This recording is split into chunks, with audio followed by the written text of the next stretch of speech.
Nigeria جو ہے اس میں سعودی عرب سے زیادہ تیل ہے, اس کی کرنسی ویک ہے. آئس لینڈ میں گھاس نہیں اگتی, اس کی کرنسی جو مضبوط ہے. تو اب انہوں نے یہ پورا دجالی سسٹم ہے. دس از دجالی سسٹم. میں کہوں کبھی کبھی, میں آپ کو بتاؤں کہ میں کبھی کبھی قرآن پاک پڑھتا تھا کہ میں سوچتا تھا, حیران ہوتا تھا کہ اللہ زنا کے خلاف جنگ کا اعلان نہیں ہے, چوری کے خلاف جنگ کا اعلان نہیں ہے, شراب کے خلاف جنگ کا اعلان نہیں ہے, قاتل کے خلاف جنگ کا اعلان نہیں ہے. یہ سود کیسی چیز ہے اس کے جنگ کا اعلان؟ اللہ اکبر. حرب من اللہ رسول, اللہ اس کے رسول تلوار, حرب کہتے ہیں تلوار لے کھڑے ہونا, تلوار لے کھڑے ہونا ہے, تیار ہو جاؤ.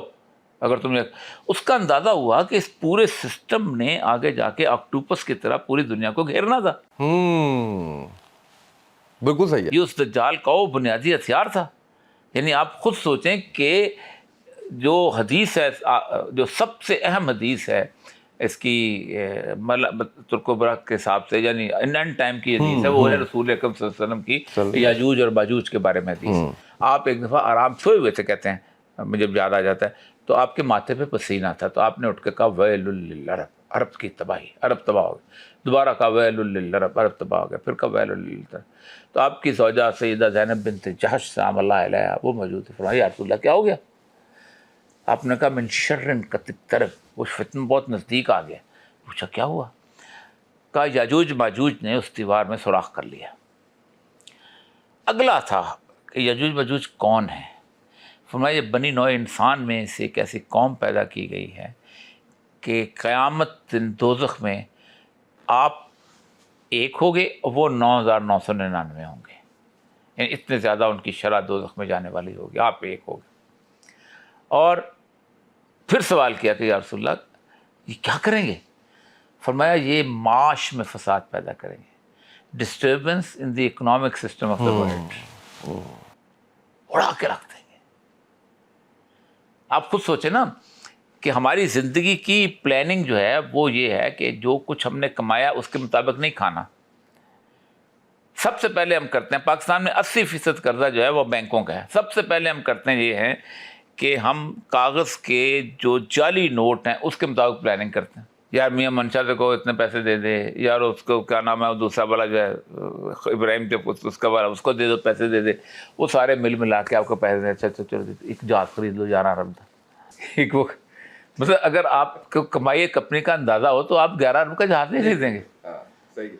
اور 4 ارب یار اورنج ٹرین تو وشا ہونے جا رہا ہو بے شک کچھ اصلی طرح دنیا میں بڑے بڑے ملک لگی. تو جو ہم نے اس سسٹم نے یہ کیا ہے کہ غریب آدمی کو اپنی اوقات کے مطابق جینے سے نکال دیا ہے. یہ بڑی تیزی سے نہیں ہوا. ہاں, یعنی 43 دیکھو ہوا یہ ہے نا, سیکنڈ ورلڈ وار جب ختم ہوئی ہے, نارمنڈی جس دن فتح ہوا ہے, منٹگومری نے فتح کیا تھا, اس کا بھی واقعہ سناؤ تو آپ حیران رہ گئے. سنائیں پلیز. منٹگومری جو ہے یہ جرنیل تھا, شادی نہیں کی ہوئی تھی, تو بڑا کباجہ آدمی جن کا نا پنجابی میں, تو جس مالک مکان کے ساتھ جانا لڑائی ہو جائے. فیلڈ مارشل منٹگومری برطانیہ کے وزیر اعظم کے دروازے پہ چلا گیا. وہ بھڑ گھبرا گئے فیلڈ مارشل, اور وہ بھی جس نے سیکنڈ ورلڈ وار جتوائی ہوئی. باہر آ کر ریسیو کیا, وزیر اعظم اندر لے گیا. اس نے کیسے آنا ہوا؟ اس نے کہا کہ میرے پاس کوئی مکان نہیں ہے, پلاٹ نہیں ہے, کوئی ضروری مجھے کوئی میری مرنے تک یا کوئی مکان لاٹ کر دیں یا کوئی زرعی زمین لاٹ کر دیں تاکہ میں وہاں جا کے سیٹل ہو جاؤں. جواب سنیں سر وزیر اعظم کا. اس نے کہا کہ مجھے اندازہ ہے بلکہ یقین ہے کہ آپ کو اپنی تمام خدمات کے بس تاج برطانیہ تنخواہ دیتی رہی ہے, اور ایک دن کے لیے بھی آپ کی تنخواہ لیٹ نہیں ہوئی. اور دوسری بات یہ ہے کہ وزیر اعظم برطانیہ کے پاس ایسا کوئی اختیار نہیں ہے کہ آپ کو سرکاری زمین لاٹ کر سکے. اوئے ہوئے ہوئے ہوئے ہوئے سر ساڈے پورے سسٹم دے منہ تے تماچا جے. With due respect and apology. تو وہ فیلڈ مارشل منٹگومری اس نے جتوایا نا جب, تو امریکیوں نے چونکہ پیچھے پڑے ہوئے تھے, امریکیوں نے فوراً 48 ملکوں کی ایک کانفرنس بلائی برٹن ووڈ میں امریکہ میں. انہوں نے کہا برطانیہ جہاں جہاں سے نکل جاؤ, نکلو, ہندوستان چھوڑو, آسٹریلیا چھوڑو, کینیڈا چھوڑو, جہاں جائیں, فرانس نکل جاؤ, مصر چھوڑو, الجزائر چھوڑو, سب نکل جاؤ. اب ہم ان لوگوں کو گورن کریں گے خود. انہوں نے کہا تم کیسے کرو گے؟ انہوں نے کہا ایک معاشی سسٹم, آپ بتا کہ فوج نکلی ہے صرف اس سود کے سسٹم سے کنٹرول کیا. انہوں نے ایک بنایا انسٹیٹیوشن IMF, یہ بنا جولائی میں. IMF نے کہا انٹرنیشنل مانیٹری سسٹم بنایا کہ آئندہ سے کوئی ملک جو ہے سونے اور چاندی کے سکے میں کاروبار نہیں کرے گا. Every country should have a paper currency. اور حدیث ہے کہ انہی کے اندر کریں, اور اس کو نقدین کہتے ہیں. نقدین. حدیث کیا 1947 تک سکے جو تھے, یہ میرے گھر میں بھی, آپ بھی اپنے بزرگوں سے پوچھیں گے, وہ کہے گا سونے کا سکہ ہوتا پاؤنڈ ہوتا سی, تو یہاں وہ چھوٹا ایک چاندی کا سکہ تو میرے پاس بھی رہے, میرے والد مجھے دیتے. روڈا ہوتا تھا, ایک وہ بادشاہ تھا گنجا تھا, وہ پتہ نہیں جارج 5 تھا, اس کو روڈا کہتے پورے پاکستان میں, پورے انڈیا پاکستان, تو پوری دنیا میں ہوتا. دیکھیں نا, جب آپ سونے اور چاندی میں کاروبار شروع کریں گے نا تو دو کام ختم ہو جائیں گے. آپ کا ایکسچینج ریٹ ختم ہو جائے گا. میرا سکہ بھی سونے کا, فرانس کا سکہ بھی سونے کا, امریکہ کا سکہ بھی سونے کا, تو آپ میرا استعمال کریں گے, وہ یہاں استعمال کریں گے. یہ ساری جتنی بھی دکانیں لگی ہوئی ہیں بند ہو جائیں گی. دوسرا, انفلیشن نہیں ہوگی, کیونکہ ہوتا یہ ہے کہ ایک دکان ہے نا, اس دکان میں مال ہے 5 لاکھ کا, تو اگر 5 لاکھ کے نوٹ ہوں گے بازار میں تو وہ 5 لاکھ ریٹ رہے گا. لیکن نوٹ اگر 10 لاکھ کے ہوں گے تو وہ 10 لاکھ کا مال ہو جائے گا, کیونکہ مارکیٹ میں کاغذ کا نوٹ آ گیا. بالکل آپ کی جیب میں 100 روپے ہے, میں چاہتا ہوں کہ یار میں نوٹ چھاپوں, تو میں اسٹیٹ بینک کو کہتا ہوں کہ 100 روپے والے 10 ارب کے نوٹ اور چھاپ دیں, تو آپ کا 100 روپے جو 80 روپے کا ہو جائے گا, پڑے جیب میں, پڑے جیب. تو اس وقت انہوں نے کہا کہ every country must have a central bank, every country must have a currency. اب کرنسی میں دیکھیں نا, میری اور آپ کی پہچان پاسپورٹ نہیں ہے, یہ قائد اعظم کا نوٹ ہے جو بحر عرب کے بعد جس کو پہچانتا کوئی نہیں. آپ ذرا چلا کے دکھائیں, صحیح ہے, بالکل صحیح. دبئی میں چلا کے دکھائیں, آسٹریلیا میں چلا کے دکھائیں, کہیں بھی نہیں, سوال ہی پتہ نہیں. پاسپورٹ چل جاتا ہے دنیا پوری میں, یہ نوٹ نہیں چلتا. بالکل صحیح. کیونکہ نوٹ کس کا چلتا ہے, ڈالر. کیونکہ انہوں نے اس کو ڈالر کو اس کی اسٹینڈرڈ پہ رکھ دیا ہوا ہے, گولڈ کے. اس کو کہتے ہیں dollar as a gold standard. اور پھر 74 میں انہوں نے یہ کیا تھا کہ شاید فیصل چونکہ اس کے مخالف تھا ان چیزوں کے, تو اس کو شہید کیا. انہوں نے پھر عربوں سے ایگریمنٹ کیا کہ جو بھی تیل بیچے گا وہ اس میں بیچے گا, ڈالر میں, اس کو کہتے ہیں پیٹرو ڈالر. اب آپ رسول اللہ صلی اللہ علیہ وسلم کی حدیث سنیں, صلی اللہ علیہ وسلم, کیا بات ہے, صدق یا رسول اللہ. وہ کیا ہو گیا, سونے کی نیول بدل آ گیا, کہ سونے کی جگہ پٹرول آ گیا, اس کو کہتے ہیں پیٹرو ڈالر. رسول اکرم صلی اللہ علیہ وسلم نے فرمایا فرات کے نزدیک سونے کا پہاڑ نکلے گا اور اس پہ لوگ لڑیں گے. وہ ڈالر, پیٹرو ڈالر, سونے کے نعم البدل میں کیا آیا, تیل آیا. اب رسول اللہ کی تمام حدیث ہیں تشبیہات کی حدیث ہیں, بیسیکلی اس کو تشبیہات کے ساتھ دیکھنا چاہیے. تو وہ تیل آیا, اور آج دیکھیں اس کے آپ نے کہا کہ ایک آدمی کے اگر 100 بیٹے ہوں گے تو 99 مر جائیں گے. اور لڑائی آپ سنیں, اب لیبیا میں انہوں نے تیل اس طرح بیچنا شروع, اس کا ستیہ ناش کیا. ادھر آپ جنگ ختم ہی نہیں ہو رہی 1920 سے تیل کے اوپر. یعنی آپ اندازہ کریں 57 اسلامی ملک ہیں, صرف 3-4 ملکوں میں جنگ ہے, سب تیل کی وجہ سے. بالکل صحیح ہے سر. یہ جو انہوں نے تیاری کی ہے ابھی دجالی نظام کی, کون سی چیزیں انہوں نے ابھی تک گین کر لی ہیں؟ ٹیکنالوجی کیا ٹیکنالوجی تو آگے جائے گی. ابھی آپ دیکھیں آج سے صرف 25 سال پہلے, کیونکہ میں 70 سال میری عمر ہے, تو 70 سال کے بندے کو زیادہ پتہ چلتا ہے کہ کتنی جلدی تبدیلی آئی. کیونکہ ہمارے زمانے میں ہوتا یہ تھا کہ ایک ٹیلی فون ہے جی, تو وہ جو گھمانے والا, تو 25 سال بعد وہ جو بٹن والا آ گیا تھا. 25 سال تک وہ ڈر چلتا رہا تھا. لیکن 1999 میں جب ایمس کا فون میرے ہاتھ میں آیا ہے, تو اس کے کچھ 3 سال بعد موبلنگ کا چپ کا فون آیا ہے, اور پھر اس کے بعد جناب ٹچ سسٹم آیا ہے. یعنی ہم بچپن میں کبھی کسی نے سوچا تھا کہ ٹیلی فون کرتے ہوئے بندہ سامنے بندے کو دیکھ بھی رہا ہوگا. میں جب پہلی دفعہ فون خریدنے گیا تو وہ گورا تھا, تو 1999 میں پہلے جب فون ایمس کا فون آیا تھا, اس کو پتہ نہیں کیا تھا, اس کا انسٹا فون, پاکتل اور انسٹا 2 کمپنیز آئی تھی اس ٹائم. انسٹا پہلے آیا تھا. تو اس نے کہا اوریہ صاحب میں آپ کو بات بتاؤں, ایک زمانہ آئے گا کہ جب یہ آپ کے جتنے ٹیلی فون ہیں نا لوکل لائن, یہ فارغ ہو جائیں گے اور کال کا کوئی پیسہ ہی نہیں ہوگا. آ گیا. یہ ابھی اتنی سی بات ہے. آپ ٹیکنالوجی ہر روز کہتے ہیں 45,000 نئی ایجادیں ہو رہی ہیں. ایسا لگتا ہے اللہ وائنڈ اپ